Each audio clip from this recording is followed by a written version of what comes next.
Which is safer, using a prepaid card, a debit card, or a credit card online? Well, the answer might surprise you.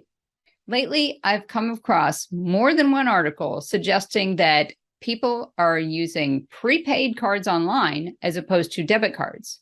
And the articles are even recommending, saying it's a safer option. And the reasoning is to protect you from a financial loss. But do these really? Well, to answer that question, let's take a closer look at each one.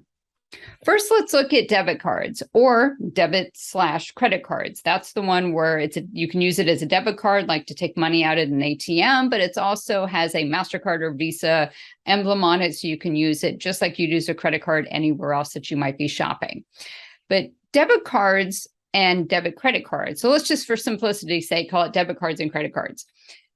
Debit cards work using the funds tied directly to your checking account or savings account. So when you use the card, the funds are withdrawn from your bank account. You don't have to send a payment at the end of the month. It automatically comes out.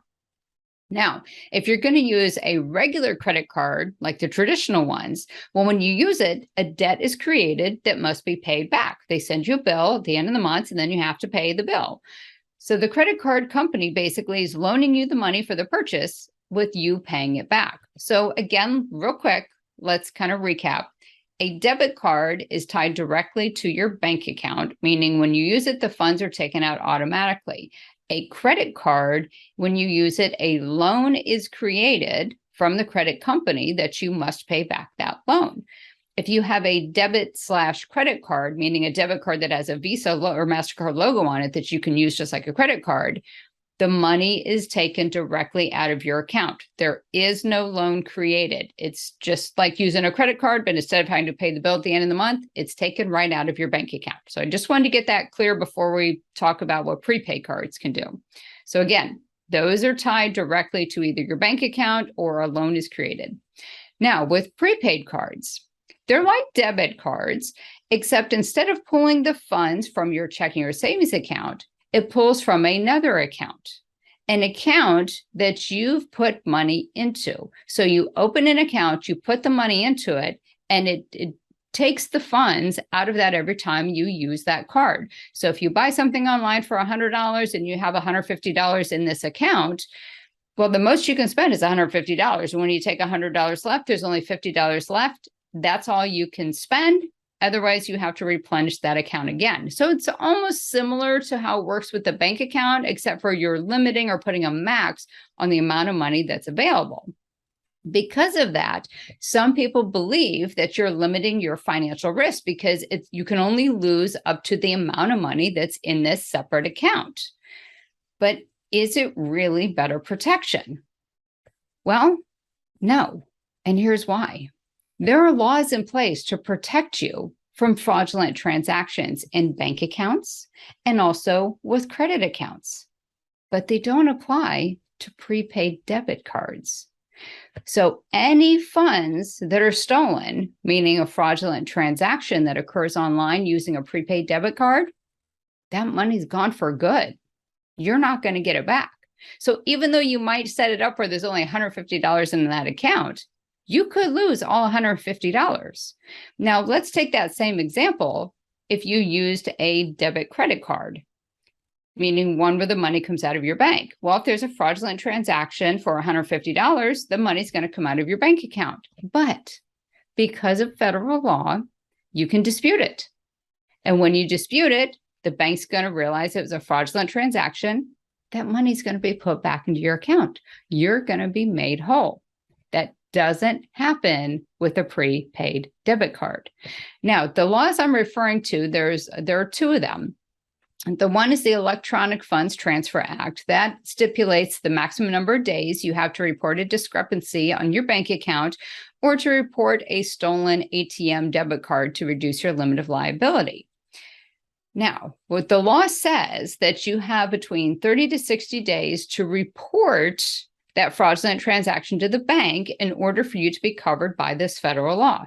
Now, some banks might have lowered that. A while ago, there was a bank that said you only had 15 days, but of course, social media got a hold of that and the bank changed their policy back to 30 days. So if you're in question, contact your bank and find out how many days you have to report a discrepancy or fraudulent transaction that occurs in your account. So if you report it in time, you're protected. Now, when it comes to credit cards, this is where you use the credit card and the loan's created and you have to pay the loan back. There is a different law. That is the Fair Credit Billing Act. The Fair Credit Billing Act provides deadlines and limits of liability when a discrepancy is detected on a statement from a creditor. So for credit accounts, again, same example, if a criminal got a hold of your credit card information and went online and bought something for $150, a $150 loan would be created, and then the credit card company would send you a bill at the end of the month for you to pay back that $150. But because of the Fair Credit Billing Act, if you report it to the credit card company within 60 days, not 61 days, within 60 days of the discrepancy, you're covered. You're covered. You could be that's going to be gone away, and you don't owe that $150. So you're not going to suffer an out-of-pocket loss.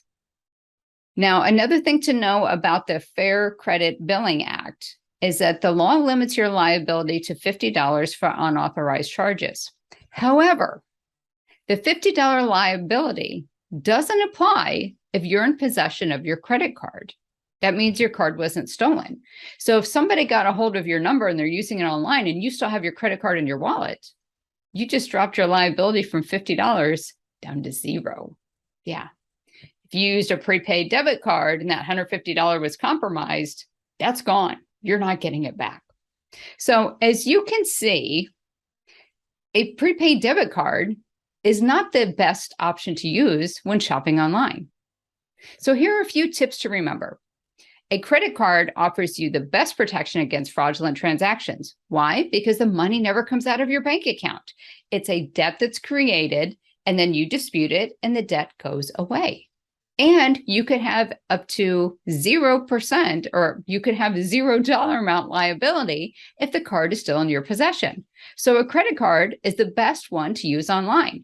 Steal my credit card number. I don't care. Use it all you want. I don't care. I have the best protection by federal law and the least amount of liability, as long as I'm monitoring my transactions and as long as I'm reporting it to the credit card company within a timely basis.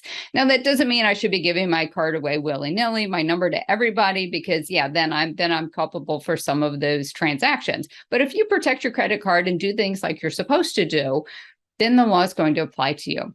Just make sure you're paying off that balance every month. That way you can save some money by not having to pay those high interest rates that are out there. So just to wrap up and in summary, are prepaid debit cards the better choice for shopping online? Well, if you like losing money, then go right ahead. Me, I like to save my money and I like to protect my financial health. That's why I only use credit cards when I shop online. Thanks so much for watching.